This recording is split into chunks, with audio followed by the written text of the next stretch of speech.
નમસ્કાર, આપ જોઈ રહ્યા છો ન્યૂઝ 18 ગુજરાતી। હું છું સિદ્ધાર્થ ધોળકિયા। ઠેર ઠેર પેટ્રોલ પંપ પર લાંબી લાઈનો લાગી છે। અમરેલી, જૂનાગઢ, મોરબી સહિતમાં કતારો જોવા મળી રહી છે। દ્વારકા, બનાસકાંઠા, કચ્છ સહિતના દ્રશ્યો આપ જોશો કે જ્યાં આગળ લાઈન જ લાઈન જોવા મળી રહી છે। અમરેલીમાં ડીઝલ ન મળતા વાહન ચાલકો વિફર્યા છે। રાજુલા, સાવરકુંડલામાં હાઈવે ચક્કાજામ કર્યો છે। જેતપુર, સોમનાથ હાઈવે પર ચક્કાજામના દ્રશ્યો જોવા મળ્યા। ગુજરાતના વિવિધ જિલ્લાઓમાં અચાનક પેટ્રોલ પંપ પર વાહનોની લાંબી લાઈનો લાગેલી જોવા મળી રહી છે। અમરેલી, જૂનાગઢ, મોરબી, દ્વારકા, બનાસકાંઠા અને કચ્છ સહિતના અનેક વિસ્તારોમાં પેટ્રોલ પંપો પર ભારે વાહન ચાલકો પોતાના લાંબી લાઈનમાં ઊભા રહેવાની મજબૂરીવશ રોષ ઠાલવી રહ્યા છે। આ દ્રશ્યો આપ જોશો। આ પરિસ્થિતિ વચ્ચે અમરેલી જિલ્લામાં ડીઝલનો જથ્થો ખૂટી પડતા વાહન ચાલકોનો ગુસ્સો આસમાને પહોંચ્યો હતો। ભારે હાલાકીનો સામનો કરી રહેલા રોષે ભરાયેલા વાહન ચાલકો અને સ્થાનિકોએ રાજુલા, સાવરકુંડલા હાઈવે પર ચક્કાજામ કરીને પોતાનો વિરોધ નોંધાવ્યો હતો। આ સિવાય જેતપુર, સોમનાથ હાઈવે પર પણ ચક્કાજામના દ્રશ્યો સર્જાયા હતા, જેને કારણે વાહન વ્યવહાર સંપૂર્ણપણે ખોરવાઈ ગયો હતો અને રસ્તાઓ પર ચક્કાજામની સ્થિતિ પેદા થઈ હતી। હાલ અફવાઓના કારણે કેટલાક પેટ્રોલ પંપ પર પેટ્રોલ અને ડીઝલનો જથ્થો પ્રભાવિત થઈ રહ્યો છે। અફવાથી ગભરાઈને કેટલાક લોકો પેટ્રોલ પંપ પર દોડ મૂકીને વધારે પડતી ખરીદી કરી રહ્યા છે, જેના કારણે પુરવઠાને અસર થતા ખરેખર જરૂર છે એવા લોકોને પેટ્રોલ ડીઝલ મેળવવામાં મુશ્કેલી ઊભી થઈ રહી છે। આવી સ્થિતિ ન સર્જાય એ માટે જ પ્રધાનમંત્રી નરેન્દ્ર મોદી દ્વારા દેશવાસીઓને પેટ્રોલ ડીઝલનો કરકસરપૂર્વક ઉપયોગ કરવાની અપીલ કરવામાં આવી હતી, જેને સારો પ્રતિસાદ પણ મળી રહ્યો છે। આવનાર દિવસોમાં યુદ્ધની સ્થિતિને કારણે વધારે મુશ્કેલી વેઠવાનો વારો ન આવે એ માટે આપણે સૌએ પેટ્રોલ, ડીઝલ અને એલપીજીનો શક્ય એટલો ઓછો ઉપયોગ કરવો જોઈએ। પ્રધાનમંત્રી મોદીની અપીલને ગંભીરતાથી લઈને જો ઈંધણ બચાવવામાં આવે તો હાલની પરિસ્થિતિનો અસરકારક રીતે સામનો કરી શકાશે।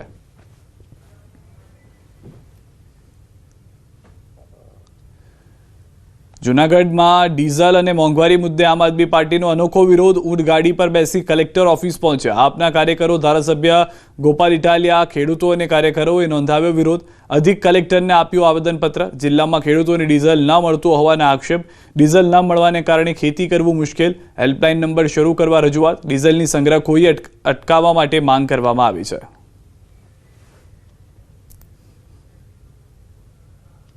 ગુંડાઓને મળે છે, કોન્ટ્રાક્ટર જે હોય ભાજપના એને ડીઝલ ખાનગીમાં કાળાબજારીઓ મળે છે, માથાભારે માણસોને મળે છે।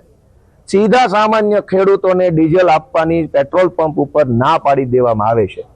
ભાજપનું સેટિંગ હોય તો ખાનગીમાં મળે, સેટિંગ ન હોય તો ડીઝલ ન મળે। હવે ડીઝલ જેવી જીવન જરૂરી વસ્તુ માટે પણ ભાજપનું સેટિંગ કરવું પડશે। જૂનાગઢના મેંદરડામાં ડીઝલ લેવા ખેડૂતોની પડાપડી જોવા મળી રહી છે। પેટ્રોલ પંપ પર ખેડૂતોની લાંબી કતારો જોવા મળી રહી છે। સવારે 5 વાગ્યાથી ડીઝલ લેવા ખેડૂતોની લાઈનો હોવા છતાં કેટલાય ખેડૂતોને પેટ્રોલ, ડીઝલ વગર પરત ફરવું પડી રહ્યું છે। 1 થી 2 કિલોમીટર સુધી વાહનોની લાંબી લાઈનો જોવા મળી રહી છે। પૂરતા પ્રમાણમાં ડીઝલ ન મળતા ખેડૂતોમાં રોષ છે। ખાતર, દવા અને ટેકાના ભાવમાં લાઈન બાદ હવે ડીઝલ માટે પણ લાઈનમાં ઊભા રહેવું પડે છે તેવું ખેડૂતો કહી રહ્યા છે। પૂરતા પ્રમાણમાં ડીઝલ ન મળતા ખેતીના કામો પર અસર પડી રહી છે, જે સીધી અસરના દ્રશ્યો પણ આપ દ્રશ્યોમાં જોઈ રહ્યા છો। ખેડૂતો પણ હેરાન પરેશાન છે। મારી પાસે 10 વીઘા જમીન છે। આજે અત્યારે અમે મેંદડા જલારામ પંપે 5 વાગ્યાના લાઈનમાં ઊભા થઈ, હજી કોઈએ કાંઈ એમાં એક્શન લીધી નથી, કોઈને કાંઈ ડીઝલ આપ્યું નથી। આજે 5-5:30 વાગ્યાથી ખેડૂતો આ ડીઝલની હારમાં ઊભા છે। કેરબા લઈને, ટ્રેક્ટરો લઈને, સાધન બધી ટોટલી વસ્તુ અમે લઈને આવ્યા છીએ। સમજો તમને કહો 5 વાગ્યાને હેરાન થાય છે અને અત્યારે લાઈન છે ડીઝલની 1.5 થી 2.5 કિલોમીટર લગીની। 50 લીટરની જરૂરિયાત છે અટાણે ખેડૂતને, એની જગ્યાએ અટાણે 10 લીટર મળે છે। 150 તો 150 બે બાજુ ટોકન આપ્યા, 300 ટોકનની વિતરણ થયું છે। 300 ટોકનનું 200 જણા અટાણે પાછા રિટાઈન ગયા છે। અમદાવાદમાં પેટ્રોલ ડીઝલ મુદ્દે ચાલી રહેલા વિવાદ વચ્ચે ગ્રાહક સુરક્ષા અને પગલાં સમિતિના પ્રમુખ મુકેશ પરીખે નિવેદન આપ્યું છે। તેમણે જણાવ્યું કે ગોપાલ ઇટાલિયાએ જે નિવેદન આપ્યું છે તે માત્ર રાજકીય અવલોકન છે અને નકારાત્મક દ્રષ્ટિકોણથી પ્રજાને ગેરમાર્ગે દોરવાનો પ્રયાસ કરવામાં આવી રહ્યો છે। મુકેશ પરીખે કહ્યું કે દેશના 140 કરોડ ગ્રાહકોના હિતને ધ્યાનમાં રાખીને આવી ટિપ્પણીઓ કરવી યોગ્ય નથી। તેમણે વધુમાં ઉમેર્યું કે દરેક વ્યક્તિ ગ્રાહક છે અને તેમાં કોઈ કોમ કે રાજકીય પક્ષના આધારે ભેદભાવ હોવો જોઈએ નહીં। ભાઈ ગોપાલ ઇટાલિયાએ એક નકારાત્મક દ્રષ્ટિકોણથી વિકૃત રાજકીય અવલોકન કર્યું છે। ગુજરાતમાં માત્ર ભાજપના આગેવાનોને, કાર્યકરોને જ પેટ્રોલ, ડીઝલ મળે છે એવું એમનું વિધાન સર્વથા સત્યથી વેગળું છે। પ્રત્યેક વ્યક્તિ આજે ગ્રાહક છે. 140 કરોડ ગ્રાહકોનો આપણો દેશ છે અને ગ્રાહકમાં કોઈ કોમ, જ્ઞાતિ, જાતિ, ધર્મ, ભાષા, પ્રાંતનો ભેદભાવ નથી. અંબાજીના દાંતાના રતનપુર પેટ્રોલ પંપ પર ઈંધણની કટોકટીના સ્થાનિકોએ વિડીયો બનાવી વાયરલ કર્યો છે. સવારથી જ પેટ્રોલ ડીઝલ ભરાવવા માટે ટ્રેક્ટર, જીપ અને બાઇકોની કિલોમીટર લાંબી લાઈનો લાગી છે. ખેતીની સિઝન હોવા છતાં ડીઝલ ન મળતા ખેડૂતો મોટી સંખ્યામાં પંપ પર ઉમટી પડ્યા છે. કલાકો સુધી લાઇનમાં ઊભા રહેવા છતાં ઈંધણ ન મળતા વાહન ચાલકોમાં ભારે રોષ જોવા મળી રહ્યો છે. પુરવઠો ખૂટી પડવા અને ડિમાન્ડ વધવાને કારણે આ ગંભીર સ્થિતિ સર્જાઈ છે. પંપ પર કોઈ અનિચ્છનીય ઘટના ન બને તે માટે પોલીસ બંદોબસ્ત વચ્ચે વિતરણ શરૂ રખાયું છે. તો દ્રશ્યો પણ આપ જોઈ રહ્યા છો. રતનપુર પેટ્રોલ પંપ પાસેના ટ્રેક્ટર, જીપ અને બાઇકોની લાંબી કતાર જોવા મળી રહી છે. લોકો લાઇનમાં ઊભા રહી અને પેટ્રોલ અથવા તો ડીઝલ ભરાવી રહ્યા છે. અહીંયા પરિસ્થિતિનું નિર્માણ એ પણ થયું છે, કેટલાક પંપ સંચાલકો સાથે વાત કરી તો, કે તેઓની જે ક્ષમતા હોય છે અથવા તો તેઓનું જે વિતરણ હોય છે તેનાથી વધુ માંગ જોવા મળી રહી છે અને માંગ જે છે તે અચાનક વધી ગઈ છે. સામાન્ય દિવસોમાં આટલી માંગ કે વિતરણ નથી હોતું જે અત્યારે જોવા મળી રહ્યું છે. તો રાજકોટ શહેર અને જિલ્લામાં પેટ્રોલ ડીઝલના જથ્થાને લઈને જિલ્લા કલેક્ટર ઓમ પ્રકાશે મહત્વનું નિવેદન આપ્યું છે. તેમણે જણાવ્યું કે જિલ્લામાં વિવિધ ઓઇલ કંપનીઓના કુલ 361 પેટ્રોલ પંપ કાર્યરત છે અને જિલ્લા વહીવટીતંત્ર સતત ઓઇલ કંપનીઓ સાથે સંપર્કમાં છે. હાલ જિલ્લામાં પેટ્રોલનો અંદાજે 46% અને ડીઝલનો 33% જથ્થો ઉપલબ્ધ છે. કેટલાક પેટ્રોલ પંપો પરથી ઝડપથી પુરવઠો પહોંચે તે માટે તંત્ર દ્વારા પ્રયાસો કરવામાં આવી રહ્યા છે. કલેક્ટરે સ્પષ્ટતા કરી કે તેમના આંકડા મુજબ કોઈ પણ પેટ્રોલ પંપ પર સંપૂર્ણ બંધ હાલતમાં હોય તેવા દ્રશ્યો નથી. સાથે જ ગ્રામ્ય વિસ્તારમાં ખેડૂતોને સમયસર પેટ્રોલ ડીઝલ મળી રહે તે માટે પણ ખાસ વ્યવસ્થા કરવામાં આવી રહી છે.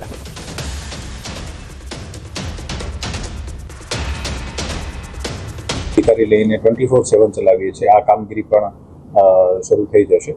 સાથે સાથે ડિઝાસ્ટરના જેટલા પણ ઇક્વિપમેન્ટ છે, જે પણ અગાઉમાં સરકાર દ્વારા આપવામાં આવ્યા હોય અથવા આપણે અહીંયા જિલ્લા તંત્ર તરફથી વિકસિત કરવામાં આવ્યા હોય, ડિઝાસ્ટરના જે બોટ સુધીના જેટલા પણ ઇક્વિપમેન્ટ છે આ તમામને દુરુસ્ત કરવાની સૂચના આપવામાં આવી છે. અને સાથે સાથે ફિલ્ડમાં તમામ જે પણ જોખમી બિલ્ડિંગ્સ જે છે અથવા જોખમી વૃક્ષો જે છે આનું ધ્યાન રાખીને જંગલ કટિંગથી લઈને નોટિસ વગેરે આપવાના, ઇવેક્શન કરાવવાના આ તમામ સૂચનાઓ જે છે આપવામાં આવી છે.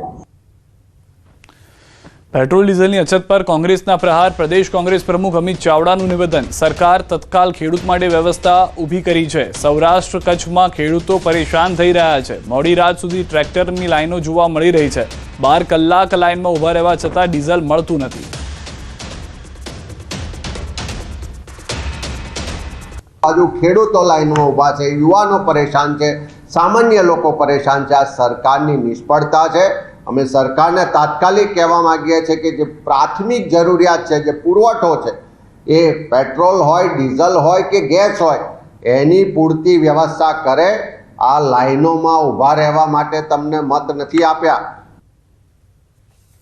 પેટ્રોલ ડીઝલ મુદ્દે સરકારની સ્પષ્ટતા. કેટલાક પેટ્રોલ પંપ પર ડીઝલની ખરીદી વધી, સતત નજર રાખવામાં આવી રહી છે. કૃષિ સિઝનના કારણે ડીઝલની માંગ વધી છે. ડીઝલની બલ્ક સપ્લાય રિટેલમાં શિફ્ટ થતા માંગ વધી છે. ખાનગી કંપનીમાં ભાવ વધતા સરકારી પંપ પર માંગ વધી છે.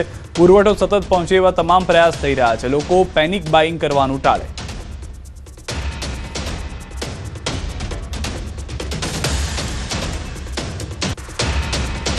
भारत से ये बात कहना चाहूँगी कि हमारे पास सफिशिएंट सप्लाईज हैं, क्रूड हो, नेचुरल गैस हो, पेट्रोल हो या डीजल हो. कुछ पेट्रोल पंप पर और कुछ एरियाज में ये देखा जा रहा है कि जो बाइंग है वो इंक्रीज हुई है और काफ़ी ज़्यादा ग्रोथ भी देखी जा रही है. मंत्रालय में भी इसे एनालाइज किया है और ये पाया है कि कुछ इंक्रीज तो एग्रीकल्चर सीजन के चलते हैं. इसके अलावा कुछ इंक्रीज इसलिए भी है क्योंकि बल्क जो हमारा डीजल था, जो बल्क सप्लाईज थी वो रिटेल पर शिफ्ट हो रही हैं. इसके अलावा प्राइस डिफरेंस है. जो सरकारी तेल कंपनियां हैं वो जिस भाव पर पेट्रोल और डीजल बेच रही हैं और उसके मुकाबले जो प्राइवेट कंपनीज हैं वहाँ पर दाम कुछ अधिक है. इसके चलते भी ये डिमांड जो है वो सरकारी कंपनियों पर शिफ्ट हो रही है. परंतु इसके बावजूद भी हमारे पास सफिशिएंट सप्लाईज हैं और डिमांड के हिसाब से तुरंत के तुरंत एक्शन लिया जा रहा है और हर पेट्रोल पंप पर सप्लाई को सुनिश्चित करने का हर प्रयास किया जा रहा है. लेकिन हमारा पास सफिशिएंट क्रूड अवेलेबल है, हमारे पास पेट्रोल डीजल सफिशिएंट अवेलेबल है, हमारी रिफाइनरीज पिछले पूरे साल 105% ऑफ नेम प्लेट कैपेसिटी पर ऑपरेट हुई हैं। इसलिए ये कहना कि कहीं पर पेट्रोल या डीजल की कमी है, ये बिल्कुल ठीक नहीं है। और हमको ये भी समझना होगा कि किसी भी पेट्रोल पंप पर 2, 2.5 या 3 दिन का ही स्टॉक होता है। अगर वहां पर 20%, 30% अगर इस तरह का ग्रोथ देखा जाएगा तो there are last mile logistic arrangements also. હાલ અફવાઓને કારણે કેટલાક પેટ્રોલ પંપ પર પેટ્રોલ અને ડીઝલનો જથ્થો પ્રભાવિત થઈ રહ્યો છે। અફવાથી ગભરાઈને કેટલાક લોકો પેટ્રોલ પંપ પર દોડ મૂકીને વધારે પડતી ખરીદી કરી રહ્યા છે, જેના કારણે પુરવઠાને અસર થતાં ખરેખર જરૂર છે એવા લોકોને પેટ્રોલ ડીઝલના મળવામાં મુશ્કેલી થઈ રહી છે। આવી સ્થિતિ ન સર્જાય એ માટે જ પ્રધાનમંત્રી નરેન્દ્ર મોદી દ્વારા દેશવાસીઓને પેટ્રોલ ડીઝલનો કરકસરપૂર્વક ઉપયોગ કરવાની અપીલ કરાઈ છે, જેને સારો પ્રતિસાદ મળી રહ્યો છે। આવનાર દિવસોમાં યુદ્ધની સ્થિતિના કારણે વધારે મુશ્કેલી વેઠવાનો વારો ન આવે એ માટે આપણે સૌએ પેટ્રોલ, ડીઝલ અને એલપીજીનો શક્ય એટલો ઓછો ઉપયોગ કરવો જોઈએ। પ્રધાનમંત્રી મોદીની અપીલને ગંભીરતાથી લઈને જે ઈંધણ બચાવવામાં સલાહ આપવામાં આવી છે તેની પરિસ્થિતિનો અસરકારક રીતે અમલ કરવો જોઈએ।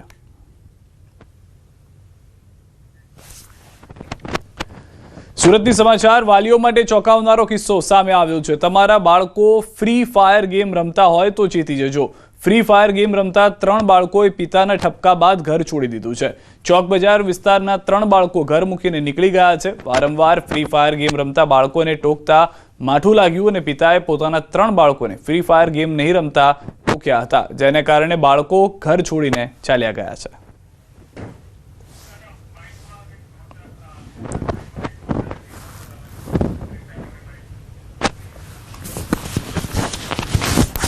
हमने यहाँ से जब सुना 5:30 बजे तो मैं यहाँ से 6 बजे निकला। यहाँ से गया सूरत स्टेशन से गया बड़ौदरा से छायापुरी गया। पूरा ढूंढ के आया। सब आदमी लोग बोले कि कंप्लेन करो, तो मैं यहाँ से 2:30 बजे यहाँ से गया वहाँ थाने पर। वहाँ कंप्लेन किया, सब लिखाया सर, बाकी और कोई बात। हाल में तपास चालू है। रेलवे स्टेशन सुधीनी आपणी माहिती है। आगळ क्या उतर्या है, क्या गया है, एनी तपास चालू है। हवे आगळनी तपासमां शुं प्रोसिजर, कई रीते क्या मळे छे एना पर आधार राखशे। अलग अलग टीमों बनावीने तपास चालू करी है। तो आ तरफ द्वारका जिल्लामां रखड़ता श्वाननो आतंक। वाणवडना जंबूसर गामे श्रमिक परिवाરના 3 मासूम बाळको पर हुमलो। वाड़ी विस्तारमां खेत मजूरी करता परिवाરના 1 बाळक અને 2 बाळकीओने श्वाने बचका भरता इजाग्रस्त थया हता। 2 वर्षीय गणेश, 5 वर्षीय आरती અને 7 वर्षीय राधाने हाथ, पग અને माथाना भागे गंभीर इजाओ थई छे। स्थानिकोमां भयनो माहोल जोवा मळी रह्यो छे। लोकोमां रखड़ता श्वानोनी समस्या सामे भारे रोष पण छे। 3 मासूम बाळकोने 108 एम्ब्युलन्स मार्फते जामखंभाळियामां सिविल હોસ્પિટલમાં ખસેડવામાં આવ્યા છે। હોસ્પિટલમાં તબીબો દ્વારા જરૂરી સારવાર આપવામાં આવી રહી છે।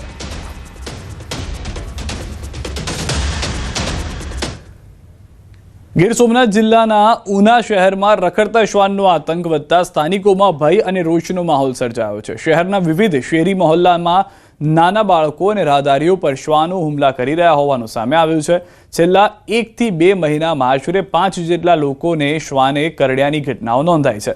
તાજેતરમાં જસરાજનગર વિસ્તારમાં રમતા બાળક પર 3 શ્વાન તૂટી પડતા બાળકને ઈજાઓ પહોંચી હતી। સ્થાનિકોની રજૂઆતો છતાં પાલિકા તંત્ર બેદરકાર હોવાના આક્ષેપો થઈ રહ્યા છે। જોકે પાલિકાએ શ્વાનોને પકડવા ખાસ સ્ટાફ તૈનાત કરી અને કાર્યવાહી તેજ કરવાની ખાતરી આપી છે। હમણાં છેલ્લા 1 મહિનાથી અમારી સોસાયટીમાં કૂતરાઓનો ત્રાસ વધારે છે અને છેલ્લા 3-4 બાળકોને કૂતરા કવડ્યા છે। એમાં કાલે સાંજે 7 વાગ્યા 7:15ની આસપાસ મારા છોકરા ઉપર 3 કૂતરાઓએ એકસાથે એટેક કરી અને હુમલો કર્યો હતો। અમે નગરપાલિકાના ચીફ ઓફિસર સાહેબશ્રીને અરજી કરેલી છે અને એમણે યોગ્ય કાર્યવાહી કરી અને રસીકરણ અને કૂતરાને પકડવાની ખાતરી આપી છે। 7-8 જેટલા છોકરાઓને આના જ કૂતરાઓએ હાલતા ચાલતા એટેક કરે છે। નાના મોટા વડીલો નીકળે છે, એમને પણ આ લોકો હાલતા ચાલતા એટેક કરે છે। તંત્ર પાસે એક જ માગ છે કે આમનો ઝડપથી કોઈ નિકાલ લાવે, જેથી કરીને અમદાવાદના અંદર થોડા ટાઈમ પહેલા જે ઘટના ઘટી, જેમાં 40-42 વર્ષના વ્યક્તિનું મૃત્યુ થયું હતું, એવી ઘટના અહીંયા ન ઘટે। જસરાજનગરમાંથી પ્રશ્ન આવેલો છે અને એના માટે સ્ટાફને ડિપ્લોય કરી દીધો છે આજે, અને બનશે એટલા શક્ય પ્રયત્નો કરી અને એની આતંક માટે અને જરૂરી અવેરનેસ માટે પણ અગાઉ નગરપાલિકાએ પ્રોગ્રામ કરેલા છે અને ફરીથી જરૂર પડશે તો એ અવેરનેસના પ્રોગ્રામ કરીશું. નિકોલમાં કરોડોના દાગીનાની ચોરીનો મામલો. આરોપી મયુર માળીને ગ્રામ્ય કોર્ટમાં રજૂ કરાયો. આરોપીના 5 દિવસના રિમાન્ડની માંગણી કરવામાં આવી. કોર્ટે મયુર માળીના 5 દિવસના રિમાન્ડ કર્યા મંજૂર. 800 ગ્રામ સોનાની તપાસ માટે ઉદયપુર જશે. પોલીસ હર્ષિદા નાહવા ગઈ ત્યારે મયુર સોનું લઈને ફરાર થયો હોવાની જાણકારી આપી ચૂક્યું છે. અમદાવાદમાં આવેલ નિકોલમાં કરોડોના દાગીનાની ચોરીના મામલે આરોપી મયુર માળીને ગ્રામ્ય કોર્ટમાં રજૂ કરવામાં આવ્યા. મયુર માળી ચોરી કરનાર હર્ષિદા શેટ્ટીનો પ્રેમી છે. કોર્ટે આરોપીના 5 દિવસના રિમાન્ડની માંગણી કરી છે. હવે આ સમગ્ર મામલે ચોરી કરેલા કેટલાક દાગીના વેચ્યા અને કેટલાક રાજસ્થાનમાં દાટિયાની તેની તપાસ થશે. મયુર માળીને લઈને રાજસ્થાન જશે. ગુજરાત પોલીસ કોર્ટે મયુર માળીના 5 દિવસના રિમાન્ડ મંજૂર કર્યા છે. 800 ગ્રામ સોનાની તપાસ માટે ઉદયપુર જશે પોલીસ. આરોપી મયુર અગાઉ પણ 56 લાખની છેતરપિંડીમાં સામેલ હોવાનું જાણવા મળ્યું છે. આરોપી હર્ષિદા દિલ્હી નાહવા ગઈ ત્યારે આરોપી મયુર સોનું લઈને થઈ ગયો હતો રવાના. સમગ્ર કેસની અંદર માસ્ટર માઇન્ડ તરીકે જે નામ ઉભરી આવેલું, જેનું નામ છે મયુર માળી, જે આ સમગ્ર પ્રકરણનો માસ્ટર માઇન્ડ હતો અને જેમ ચોરના ઘેર ઘંટી ચોર એમાં હર્ષિદા શેટ્ટી પાસેથી જે દાગીના હતા એ પણ તેની પાસેથી જે લઈ અને ભાગી ગયેલો. તપાસ દરમિયાન હાલના આરોપીને અટક કરવામાં આવેલા. વડોદરાના કમાટીબાગ ગેટ નંબર 2 પાસે મૃતદેહ મળતા ચકચાર મચી ગઈ. લોહી લુહાણ હાલતમાં અજાણ્યા પુરુષો મૃતદેહ મળ્યો હોવાની જાણકારી છે. ઘટના સ્થળે સ્થાનિક લોકોના ટોળા એકઠા થયા હતા. જાણ થતાં સયાજીગંજ પોલીસ તાત્કાલિક ઘટના સ્થળે પહોંચી મૃતકના મોંમાંથી લોહીની ઉલટીના નિશાન મળ્યા હતા. પોલીસે મૃતદેહ પોસ્ટમોર્ટમ માટે સયાજી હોસ્પિટલ ખસેડ્યો હતો. પોલીસ દ્વારા ટેકનિકલ હ્યુમન સર્વેલન્સ દ્વારા મૃતકની ઓળખ પ્રક્રિયા શરૂ કરાઈ. રાજકોટ જિલ્લાના જસદણ તાલુકાના જીવાપર ગામે હત્યાની ઘટનાથી ચકચાર મચી ગઈ છે. ગામના ચોરા પાસે અરવિંદ સાથળિયાની હત્યા કરવામાં આવી હોવાનું સામે આવ્યું છે. મૃતકના માથાના ભાગે તીક્ષ્ણ હથિયારના ઘા જોવા મળ્યા. પરિવારજનોએ ગામના જ એક શખ્સ પર હત્યાનો આક્ષેપ કર્યો અને આરોપી ઘટના બાદથી ફરાર હોવાનું જણાવ્યું છે. આરોપીને ઝડપી પાડવા માટે Jasdan police, Atkot police, LCB, SOG સહિતની ટીમો કાર્યવાહીમાં લાગી ગઈ. મૃતદેહને પોસ્ટમોર્ટમ માટે જસદણ સિવિલ હોસ્પિટલ ખાતે ખસેડવામાં આવ્યો છે. તો એ હરેશભાઈ રીંબાભાઈ એમાં ગામના કોરી છે, એને એ છોકરો આવ્યો હાજરમાં. એટલે મેં પૂછ્યું ભાઈ તે માર્યું તો કે ના મેં નથી માર્યો કે. એટલે બધા નામ તારું દે છે બીજું કે આમાં માથામાં ફાળો માર્યો અને કે આ મગજ આવે મગજમાં માર્યું એટલે કે 2-3 ઠેકાડે ઘા છે એના. અને એમ જોયું ત્યાં કાંઈ હતું નહીં. એટલે પછી 108 ફોન કર્યો સાહેબને, પોલીસવાળાને. એટલે કે સાહેબ આવ્યા એટલે એને મેં ગયા હતા એની ઘરે તો એ ફરાર થઈ ગયો, ત્યાં છે નહીં અત્યારે.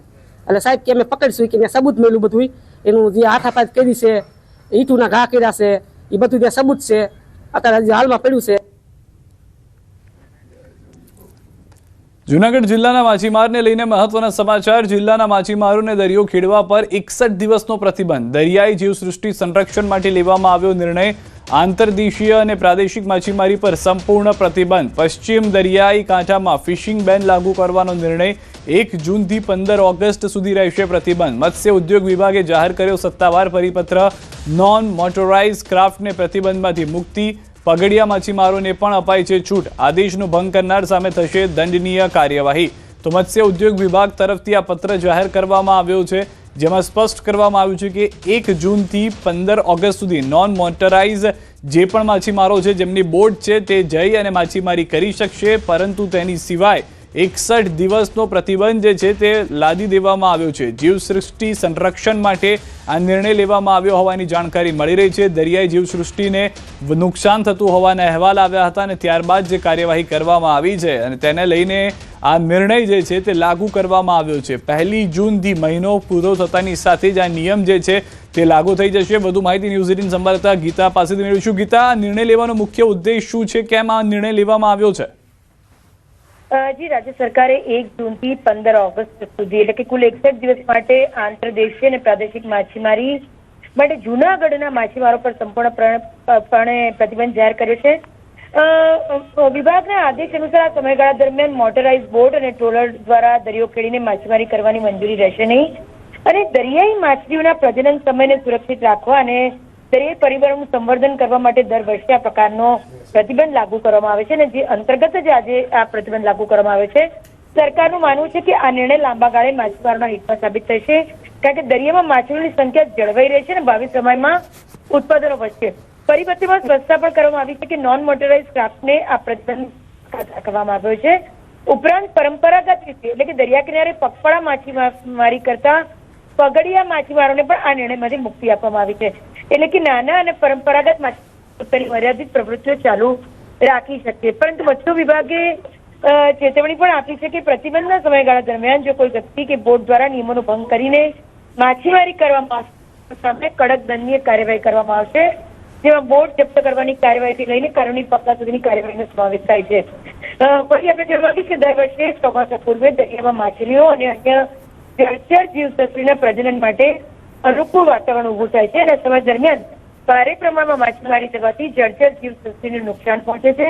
તેથી કેન્દ્ર અને રાજ્ય સરકારના માર્ગદર્શન સૂચનો મુજબ પશ્ચિમ કાંઠાના વિસ્તારોમાં નિશ્ચિત સમય માટે ફિશિંગ અમલમાં મૂકવામાં આવે છે, જે અનુસાર જુનાગઢ સહિત સૌરાષ્ટ્ર દરિયાકાંઠાના વિસ્તારોમાં જે પરિવારો માછીમારીના વ્યવસાય સાથે જોડાયેલા છે તે તમામ માટે આ પ્રતિબંધ જાહેર કરવામાં આવે છે. આભાર ગીતા, સમગ્ર માહિતી બદલ. સમાચારોમાં અત્યારે બસ આટલું જ. આપ જોતા રહો ન્યૂઝ 18 ગુજરાતી.